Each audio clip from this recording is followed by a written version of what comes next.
참 예수님, 오늘은 7월 20일 연중 제16주간 수요일입니다.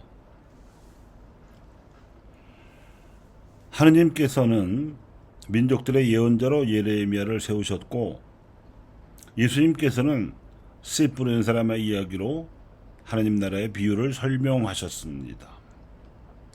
이러한 오늘 말씀에 따르면 오늘날 이 땅에 세워져야 할 하느님 나라를 위해 헌신해야 할 일꾼들도 말씀의 씨를 뿌려서 영혼을 살리는 예레미야 같은 예언자들이거나 또는 씨를 뿌려 열매를 거두어서 곡식으로 육신을 먹여 살리는 농부들을 하느님께서 부르실 것임을 우리가 알 수 있습니다. 지난 주일이 농민 주일이기도 했는데 오늘 강론은 농민 사목에 대해서 말씀을 드리고자 합니다. 예수님께서는 하느님 나라를 선포하시며 매우 다양한 방식으로 기적을 일으키셨고, 그 기적에 놀라는 사람들에게 그에 담긴 의미를 비유로 알기 쉽게 풀이해 주셨습니다. 양치기들에게는 잃어버린 양 한 마리의 비유를 말씀을 하시기도 하고, 주부들에게는 누룩의 비유, 상인들에게는 진주의 비유, 포도원 일꾼들에게는 포도원 소작인의 비유를 말씀하셨습니다. 이처럼 오늘의 비유도 농부들 앞에서 말씀하셨을 것입니다. 그런데 오늘 복음에 나오는 비유를 보면 이상한 점이 있습니다.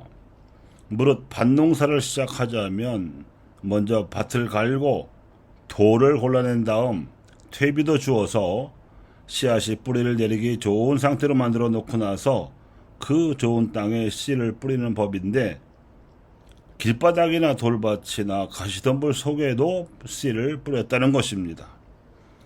이는 그만큼 팔레스티나의 토양이 척박하기 때문입니다. 그에 비하면 우리나라의 토양은 아주 비옥한 편입니다.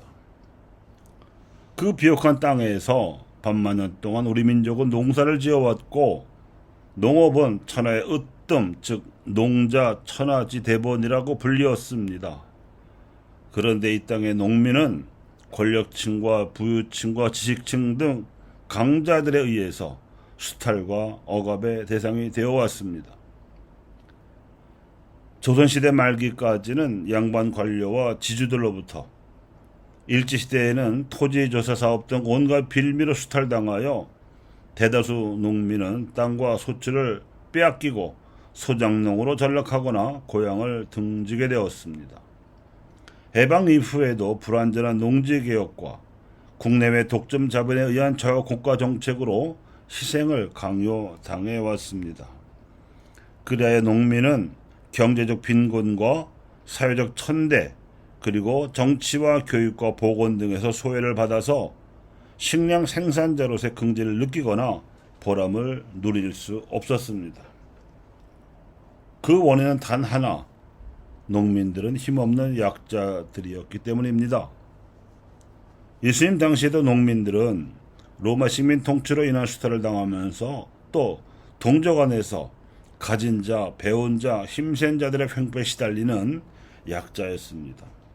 오늘 비유에서 농부가 좋은 땅에만 씨를 뿌리지 못하고 길바닥이나 돌밭이나 가시덤불 속에다가도 씨를 뿌려야 했다는 현실은 팔레스티나의 토양이 척박한 탓도 있었겠지만, 그 중에서도 좋은 토양의 토지는 다 빼앗기고 더 척박한 토지에 씨를 뿌려야 했던 탓도 있었으리라고 짐작할 수 있습니다.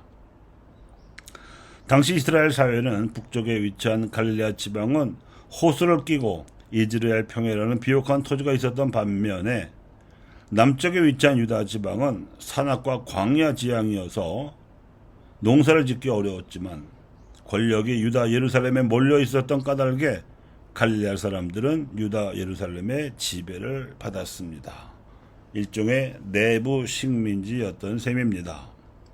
좋은 농지는 예루살렘에 사는 지배층, 지식층, 부유층 등 부재의 지주들이 차지했고, 정작 갈릴레아 농부들은 자작농을 하지 못하고 소작농 신세이거나 더 척박한 토지에서만 농사를 지을 수 있었기 때문입니다.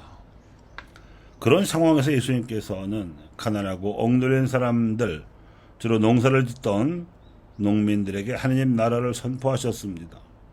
그리고 겨자씨나 누룩처럼 작은 그 시작이 장차 커다란 나무나 부풀은 반죽처럼 성취를 크게 얻으리라고 내다보셨습니다.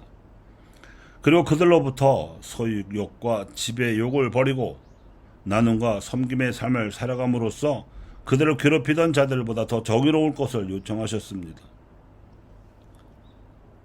그리고 십자가로 부활하신 이후에 나누고 섬기는 공동체로 살아가는 초대교회 신자들 안에 현존하셨습니다.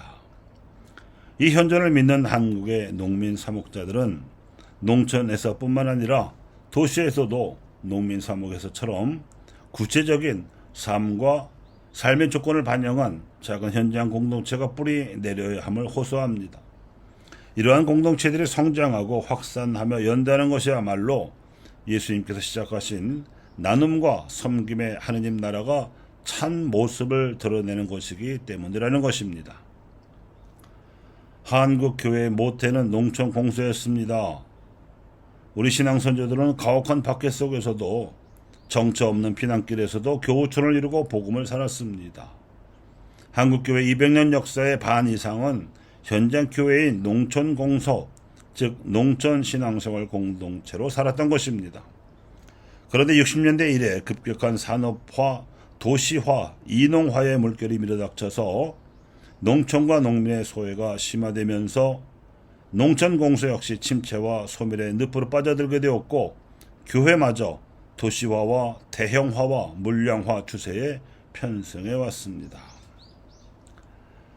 선교를 해서 이렇게 된 것이 아니라 사회가 그렇게 되기 때문에 거기에 떠밀려 간 것입니다.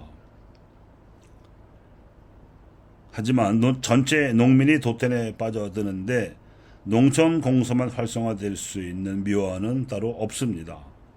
당연히 전체 농민이 나아가야 하는 생명 공동체 운동을 선도하는 데에서 찾아야 합니다. 이 운동은 도시와 농촌에서 모두 현장 공동체를 일구어서 연대함으로써 가능합니다. 장차 이 땅에서 하느님 나라를 일구어야 할 일꾼들, 하느님께서 부르실 그 일꾼들은 좋은 씨를 좋은 땅에 뿌려서 뿌린 씨의 100배나 되는 많은 열매를 맺을 수 있기를 희망합니다.